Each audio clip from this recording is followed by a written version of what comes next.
All right, let's get into it. Today, we're digging into one of the most ancient and honestly, one of the wildest puzzles in the entire Old Testament. It's a story from Leviticus, and it involves two goats and a very strange ceremony. Okay, so here's the mystery at the heart of it all. On the most important day of the year for ancient Israel, two goats are brought out. One is sacrificed, its life is taken.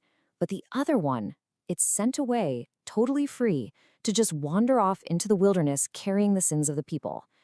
And you gotta ask, why two? I mean, wouldn't one goat have been enough? Seems a little redundant, right? Well, the key to this whole puzzle is locked away in a single chapter of the Old Testament, Leviticus 16. Now, it's a dense, really ancient text, but it lays out the instructions for this whole ritual in incredible detail. But before we can really get the what, we have to understand the where and the when. The entire setting for this drama is the single most important day on the ancient Israelite calendar, the Day of Atonement. Yeah, this was not just any old holiday. This was Yom Kippur, the Day of Atonement, a day for making things right with God. It was the one day, the only day all year, that the high priest was allowed to go past the veil and into the Holy of Holies, the most sacred spot on earth, where God's presence was believed to dwell. And his mission? To deal with the collective sin of the entire nation for the whole past year. I mean, the stakes could not have been higher. So the procedure was super precise. Every little detail was packed with meaning. After going into the holy place, the high priest would present two goats, chosen to be as identical as possible. Then he would cast lots, which was basically like a sacred roll of the dice to figure out the fate of each animal. One was chosen for the Lord, and the other was chosen to be the scapegoat. Now, this is where the clues really start to pop. The story splits, right? It goes down two completely different paths, with these two goats representing two different parts of the same exact problem. And what's so fascinating is the contrast. So goat number one is killed. Its blood is sprinkled on the altar. This whole act is about justice. It's a symbol that the penalty for sin, which the Bible says is death, has been paid. Done.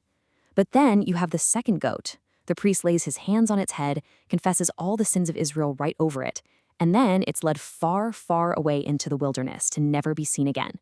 This symbolizes something totally different, the complete removal of the guilt and the shame of that sin. So one goat pays the price, the other one takes away the stain. And that brings us right back to the big question. If this is all about forgiveness, why go to all this trouble? Why create these two really dramatic but totally different pictures to explain one single thing? It feels like a super complicated object lesson, unless it was pointing to something bigger.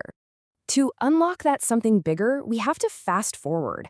We're talking centuries after Leviticus, all the way to the New Testament, and specifically to the book of Hebrews, which basically acts as the commentary, the key, for these ancient rituals. And here it is, the big reveal. The early Christians argued that the reason there had to be two goats is because no single animal, no one picture, could ever fully capture the complete work of the one Savior they believed in, Jesus Christ. And this just brilliantly illustrates the whole point. The first goat, the one that was sacrificed, that represents Jesus' death on the cross, which is seen as paying the legal penalty for sin, once and for all. But the second goat, the scapegoat, that represents a whole other part of his work. Taking the guilt and the shame of that sin and removing it completely. Casting it so far away that it can never be found again. So you see, the big takeaway is this. That ancient ritual wasn't redundant at all. It was a perfect two-part prophetic preview. It was kind of like a gospel trailer, showing in vivid detail the two things needed for real forgiveness. Justice has to be satisfied, and guilt has to be removed. When you see it this way, it's pretty hard to unsee it.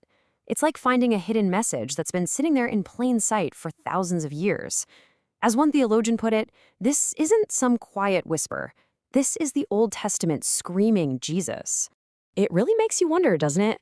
What other strange ancient rituals that we might just glance over and dismiss are actually packed with a deeper meaning, just waiting there for us to uncover? It's something to think about. I'll see you next time.